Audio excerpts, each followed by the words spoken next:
বিনিয়োগকারী বন্ধুরা, আসসালামু আলাইকুম। আশা করি আপনারা ভালো আছেন। আমি এখন আপনাদের সাথে ফিন্যান্স সেক্টরের আরেকটা আইটেম ডেল্টা ব্রেক হাউজিংয়ের টেকনিক্যাল অ্যানালিসিস শেয়ার করব। এটার অ্যানালিসিস আমার অনেক আগে শেয়ার করা ছিল বা আছে ভালো শেয়ার হিসাবে ফিন্যান্সের। আসলে আমার ওই আগের অ্যানালিসিসগুলো ভ্যালিড আছে, এখন নতুনভাবে দিচ্ছি, নতুনভাবে দেওয়ার চেষ্টা করব। একটা জিনিস আপনারা যারা এই শেয়ারটি হোল্ড করছেন এবং যারা নিতে চাইতেছেন তাদের জন্য আমার এই অ্যানালিসিস। আশা করি আপনারা সাথে থাকবেন, সম্পূর্ণ ভিডিওটি দেখবেন এবং অ্যানালিসিসটি বোঝার চেষ্টা করবেন। আমার অ্যানালিসিস কাউকে প্ররোচনা বা প্রলুব্ধ করার জন্য না, সম্পূর্ণরূপে একটা টেকনিক্যাল বেসড গাইডলাইন, সাজেশান ও রোড ম্যাপ, যেটা দিয়ে একজন বিনিয়োগকারী তার বিনিয়োগ সিদ্ধান্ত নিতে সহায়ক হবে। যেটা আমি বলি না আমার এটা কি বলে যে এটা একটা পরীক্ষামূলক, এটা কোনো বাই সেল করার ইয়ে না, ঠিক আছে, কিন্তু পরীক্ষামূলক এগুলো বলার তো না। আমি অ্যানালিসিস দিচ্ছি, অ্যানালিসিসটা ওকে বলে দিব, নাহলে আমি কেন দিব পরীক্ষামূলকভাবে? তাহলে তো মানুষকে মিসগাইড করা হবে। আসেন এখন ওই যে আপনাদেরকে একটা কথা বলি যে আপনারা যারা অ্যানালিসিস মানেন না বা অ্যানালিসিসে বাজার চলে বিশ্বাস করেন না বা টেকনিক্যাল অ্যানালিসিস অনুযায়ী শেয়ার টেকনিক্যাল অ্যানালিসিসকে ফলো করে মনে করেন না বা বিশ্বাস করেন না, তাদের জন্য দু একটা কথা বলি। দেখেন, এই যে ডেল্টা ব্রেক হাউজিং একটা ভালো শেয়ার, এটা অনেক দূর গন্তব্য আছে। দেখেন, আমি যদি এখান থেকেও ধরি 24 সাল থেকে এই শেয়ারটা সম্পূর্ণ সাইডওয়ে, এটা একটা টাইম কারেকশানে আছে, এখনও আছে। এটা কেন আছে, শুধু কেন শেয়ারটা বাড়লো না, এগুলো কি আপনাদের মাথায় আসে না? যদি বাজার অ্যানালিসিসে না চলে, কেন এই শেয়ারটা 24 সাল থেকে স্লো, 24 থেকে বাড়ে না, সাইডওয়ে, একদম মন্দা। একসময় অনেক দাম ছিল, এখন কেন এত কমে এতদিন কেন? হ্যাঁ, এগুলি কি আপনাদের মনে আসে না যারা মনে করেন যে অ্যানালিসিস চলে না? এটাতে সম্পূর্ণ টেকনিক্যাল একটা পজিশন, টেকনিক্যাল কারণে এখানে টাইম কারেকশানটা হচ্ছে, এই জন্য এই লেভেলে এইভাবে সাইডওয়ে। কেন এত শেয়ার বেড়ে যাচ্ছে, ইন্স্যুরেন্স বেড়ে যাচ্ছে, ব্যাংক বেড়ে যাচ্ছে, ডিবিএস বাড়ে না কেন, আইডিএলসি বাড়ে না কেন? আমি বলি যে 2 মাস লাগবে, 3 মাস লাগবে বা আরও বেশি লাগতে পারে। অ্যানালিসিসের বেসিসই তো বলতে হয়। তো অ্যানালিসিসে টলানে অ্যানালিসিসে বাজার মানে না, এগুলো বাদ দিয়ে দেন মাথা থেকে, তাহলে আপনি এই বাজারে টিকতে পারবেন না। অ্যানালিসিসে না মারলে 40-45টা শেয়ার কীভাবে ওকে হয় অ্যানালিসিস আপনাদের সামনে সব তো রেকর্ড আছে, আপনি সার্চ দিয়ে একটা দেখেন, সবগুলো পাবেন, সবগুলো আছে এখানে। আমার আসলে একটা টার্গেট, আমি এই কথাগুলো কেন বলি, আমার টার্গেট হচ্ছে যে আমাদের দেশের মানুষ, আমাদের দেশের বিনিয়োগকারীরা 70 থেকে 80% বিশ্বাস করে না বাজার অ্যানালিসিস বেস বা অ্যানালিসিসকে নিয়ে চলে। মানে বাজার যদি মুভ করে অ্যানালিসিসকে ওকে করে মুভ করে, বাজার যদি নামে অ্যানালিসিসকে ওকে করে নামে। মূল প্ল্যান, মাস্টার প্ল্যান হচ্ছে বাজারের, মার্কেট মেকানিজম বাজার যেটা চায় সেটাই হয়, কিন্তু অ্যানালিসিসকে ওকে করে। এখন ধরেন বাজার ডিবিএসকে উঠাবে, 70 টাকা নেবে, 60 টাকা নেবে, সেটা নিবে সে, কিন্তু এরকম 2024 সাল থেকে 2025 1 বছরের বেশি সময় এভাবে স্লো সাইডওয়ে রেখে, আশা করি বুঝতে পেরেছেন। স্লো সাইডওয়ে কেন রাখবে? কারণ বাজার যে একটা কাজ করে ফেলছে, ওই কাজের ফলে বাজারের এখন টাইম কারেকশান দরকার। একটা মুভমেন্টের ফলে, একটা ডাউনের কারণে তার এখন টাইম কারেকশান দরকার, উঠে আসতে তার সময় লাগতেছে। কারণ তাকে অ্যানালিসিস মেনে অ্যানালিসিস মানে কি, ইন্ডিকেটর অসিলেটর এগুলোকে ওকে করে এগুলোকে সাথে নিয়ে মুভ করতে হবে, উঠে আসতে হবে। এখানে হলো মূল বিষয়টা। আশা করি বুঝতে পেরেছেন। আশা করি আপনারা অ্যানালিসিসের উপরে বিশ্বাস পাবেন। এই অ্যানালিসিসগুলো ওকে হলে দেখবেন। অ্যানালিসিস দেওয়া ছিল, ওইটা জানতাম যে দেরি হবে, তবু দিয়ে রাখছিলাম। এখন আসেন ডিবিএচের অ্যানালিসিসে চলে যাই।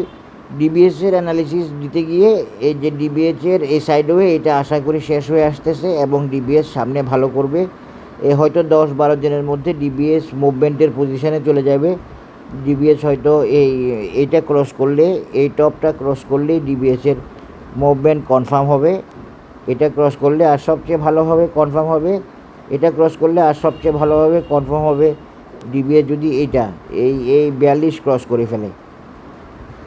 তো ডিবিএস 42 ক্রস করার সময় আসছে, সময় হয়ে গেছে বা আসতেছে। 5-7 দিন 10 দিনের মধ্যে ডিবিএস উঠে আসার চেষ্টা করবে এবং উঠে আসবে। সামনে ডিবিএস একটা মুভমেন্টে যাবে এবং মুভমেন্টটা ভালো মুভমেন্ট হবে বলে আমি আশা করতেছি। আমি কয়েকটা শেয়ার সাজেস্ট করব ইন্স্যুরেন্সের বাইরে থেকে, আপনারা অপেক্ষা করেন ইনশাল্লাহ।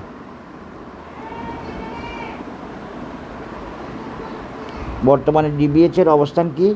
ডিবিএস বুলিশও না বিয়ারিশও না, ক্লাউডের মাঝখানে আছে, নিউট্রাল জোনে আছে এবং এই কনসলিডেশন জোনে আছে বলা যায়। এছাড়া ডিবিএস সেল সিগন্যালে আছে, ফিউচার ক্লাউড কিন্তু গ্রিন আছে। এটা একটা ভালো সিগন্যাল, এত কারেকশানের পরও ফিউচার ক্লাউড গ্রিন। তো ডিবিএসের এমএসিডি জিরো লাইনের নিচে নেমে গেছে, ডাইভার নেগেটিভ কনভার্জেন্সে আছে। ডিবিএসের এমএসিডি ঘুরে উঠে আসার সাথে সাথে ডিবিএসও আশা করি ভালো করবে। তবে ডিবিএস পুরোপুরিভাবে ভালো করা শুরু করবে যখন সে 42 পার হবে বা 42 পার হয়ে সে পজিশন নেবে। আপনারা ডিবিএসের দিকে চোখ রাখতে পারেন।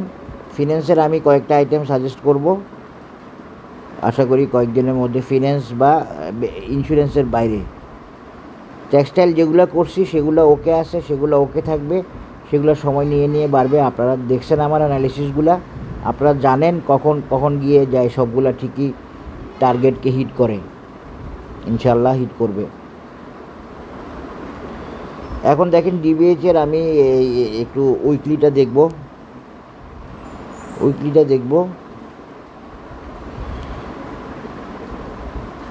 উইকলিতে দেখেন, উইকলিতে ডিবিএসের একটু সমস্যা আছে। ডিবিএস আরেকটু নামবে কি না জানি না, অথবা না নেমে উইকলিটাকে ম্যানেজ করবে। এই জন্য 5-7 দিন 10 দিনের কথা বলছি, এটা ভ্যালিড আছে 5-7 দিন 10 দিন। এই জায়গাতে উইকলিতে আর একটু কনসলিডেশনের ব্যাপার আছে। এখানে উইকলিতে সে প্রাইস না হারিয়ে সে টাইম কারেকশানের মাধ্যমে কারেকশান শেষ করতে চাচ্ছে। এমএসিডিতেও ক্রস ওভার আছে, এইটা ওকে হয়ে গেলেই ডিবিএস ফার্স্ট ক্লাস মানে ওকে হয়ে যাবে বলতে পারবো। এবং ডিবিএসের এই রেজিস্ট্যান্স হচ্ছে এইটা, উইকলি চার্ট অনুযায়ী ওইটাই যেটা দেখাইছি। 41 পার হয়ে গেলে ডিবিএস মোটামুটি টার্গেট ওরিয়েন্টেড হয়ে যাবে বা ভালো করাটা নিশ্চিত হওয়া যাবে বা অনেকটুকু আশাবাদী হওয়া যাবে। আশা করি বুঝতে পেরেছেন।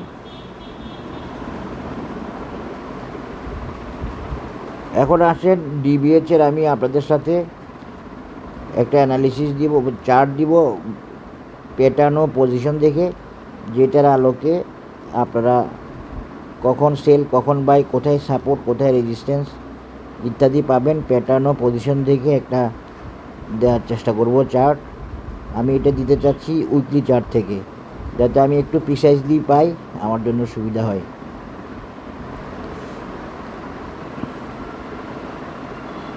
তো ডিবিএসের চার্টটা আমি ফ্লোর থেকে টানবো। ফ্লোর থেকে টানলে আমার মেজারমেন্টটা ওকে হবে, এই জন্য ফ্লোর থেকে টানবো। ফ্লোর থেকে সে নেমে আসছে দেখেন। একটা ক্লাসিক প্যাটার্ন দিয়ে দিচ্ছি।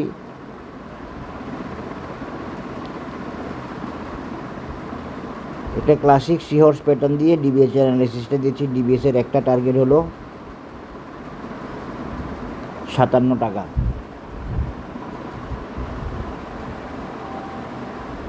একটা টার্গেট ডিবিএসের 57 টাকা, যেটা ক্লাসিক সিহর্স প্যাটার্নের এক্স এবং ডি পয়েন্ট। আর এটা হলো রেজিস্ট্যান্স, এই রেজিস্ট্যান্সটা ডিবিএসকে পার হইতে হবে। আরেকটা সাপোর্ট হলো ডিবিএসের রেজিস্ট্যান্স হলো 45 টাকা বা 46 টাকা। এই দুইটাই শর্ট টার্ম রেজিস্ট্যান্স। আমি খুব সম্ভবত এইভাবেই দিছি, মানে আমার আগের অ্যানালিসিস ভ্যালিড আছে। এটা একটা রিভিউর মতো, যেহেতু ডিবিএস কারেকশান শেষ করে আসছে আমরা আশা করতেছি। আমরা যদি ফিবোনাচি দিয়ে টানি তাহলে একই লেভেল ডিবিএসের 66 টাকা, তার মানে আমাদের মিলে গেছে মেজারমেন্ট। ফিবোনাসি এক্সপানশান 56 টাকা লেভেল ডিবিএসের টার্গেট লেভেল। এই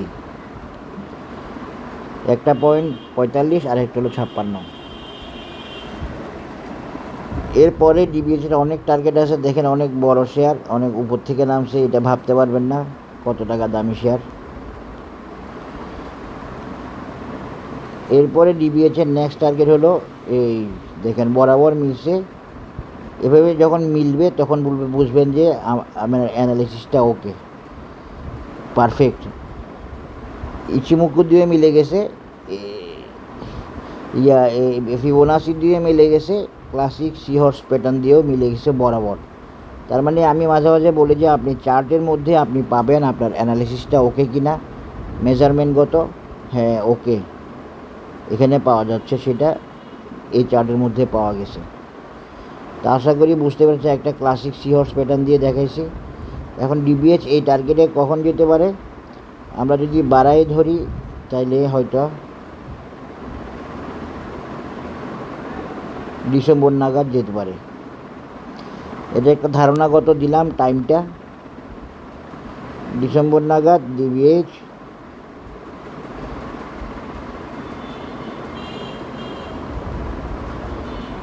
এই 70 কত লেভেল 76 লেভেলে যেতে পারে।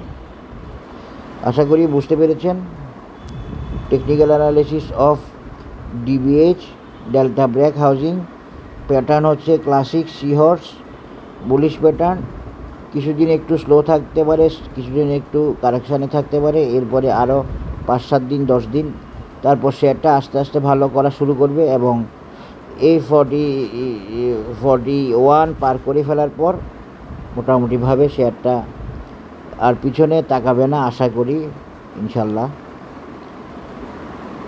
আমি ডিসেম্বর পর্যন্ত দেখাইছি, এটা আরও কাছে হইতে পারে, এটা কিন্তু পুরোপুরি বলা যাচ্ছে না যে ডিসেম্বর, এটা একটু মনে রাখবেন।